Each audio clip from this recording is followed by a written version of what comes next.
Hey guys, what's happening? Today we're going to set the shift indicator light on a 2022 and newer Honda Grom or Honda MSX125. To start this process, we've got our select and our set buttons. We're going to hold down that select button, and while we're pressing that in, we're going to turn on the ignition. Now we can see the shift indicator light settings.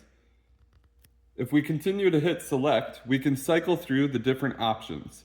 The low setting is at 4,000 RPM, and in increments of 250, we can increase this amount to a maximum of 8,250 RPM. That's where I'm going to set mine. If you're satisfied with the set point, hit the second button here, which is set. Now we have the option to have the light blink prior to the set point. You can cycle through three options, either 500 RPM before the set point, at the set point, or 250 RPM before the set point. I'm going to use 250 in this case. Click set. Now we have the option to cycle through brightness settings.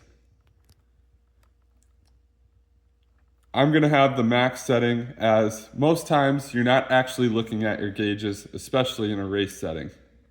Hit set.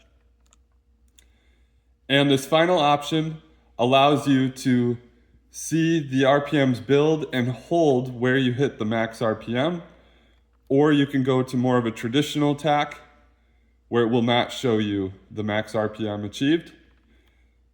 I think this is a cool feature, so I'm actually going to include it. Once you've made your selection, you can hit set, and there you have it.